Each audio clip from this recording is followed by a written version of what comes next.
देश का सबसे बड़ा चुनावी समय शुरू हो चुका है और पहले ही चरण में जनता ने गजब का जोश दिखाया है, जिसने सारे राजनीतिक समीकरण हिला दिए हैं। ऐतिहासिक रिकॉर्ड तोड़ वोटिंग हुई है और इस बार महिलाओं ने बढ़ चढ़कर हिस्सा लिया है। अब नजरें टिकी हैं तमिलनाडु और बंगाल की सियासी जंग पर।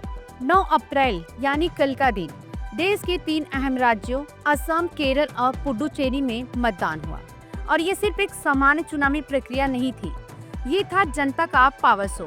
सुबह 7 बजे से शुरू हुई वोटिंग शाम तक लंबी लंबी कतारें देखने को मिली और कई जगहों पर लोग आखिरी मिनट तक लाइन में खड़े दिखाई दिए।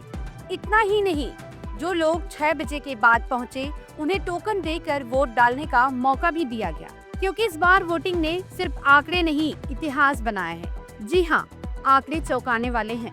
असम में 85% से ज्यादा मतदान हुआ, केरल में करीब 78% वोट पड़े और वहीं पुडुचेरी में लगभग 89% मतदान दर्ज किया। और सबसे बड़ी बात, महिलाओं का वोट प्रतिशत पुरुषों से ज्यादा रहा। सोचिए, ये सिर्फ एक आंकड़ा नहीं, ये बदलते भारत की तस्वीर है, जहां हर वोट अब जागरूकता की ताकत बन चुका है। लेकिन सवाल ये है कि इतनी बड़ी भागीदारी आखिर किस दिशा में जाएगी? सरकारें बदलेंगी या फिर जनता का भरोसा कायम रहेगा? अब बात करते हैं उस सिस्टम की जिसने इस पूरी चुनावी प्रक्रिया को सफल बनाया।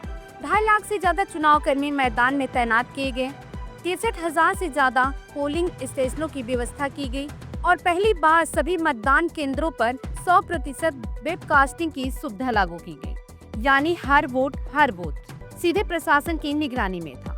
संवेदनशील इलाकों में सुरक्षा के कड़े इंतजाम किए गए और चुनाव आयोग ने साफ कहा, कुछ छोटी घटनाओं को छोड़कर मतदान पूरी तरह शांतिपूर्ण रहा।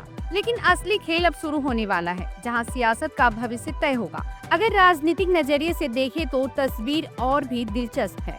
असम में बीजेपी के लिए सत्ता बचाने की चुनौती, केरल में लेफ्ट और कांग्रेस के बीच सीधी टक्कर और पुडुचेरी में गठबंधन का गणित किसी को भी चौंका सकता है। यही वजह है कि हर पार्टी इसे अपनी प्रतिष्ठा की लड़ाई मान रही है।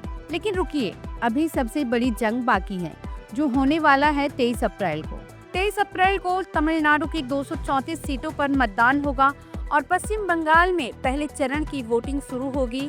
29 अप्रैल को पश्चिम बंगाल में दूसरे चरण की चुनावी प्रक्रिया पूरी की जाएगी और फिर 4 मई को नतीजों का दिन होगा और तय होगा कौन जीता और कौन हारा।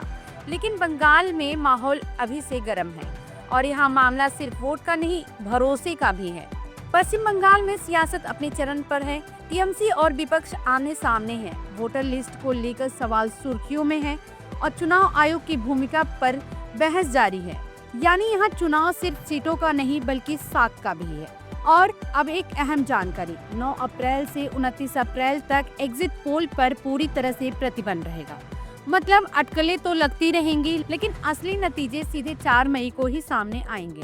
तो कुल मिलाकर पहले चरण में जनता के जोश ने दम दिखाया, सिस्टम ने भरोसा कायम रखा और अब पूरा देश इंतजार कर रहा है अगले चरण के चुनाव का, क्योंकि ये चुनाव सिर्फ सरकार नहीं बल्कि देश की राजनीतिक दिशा तय करेगी। तो ये थी आज की मुख्य और जरूरी खबरें। हम ऐसे ही आपको हर खबर साफ और सीधे तरीके से पहुंचाते रहेंगे, बस आप हमारे साथ बने रहिए।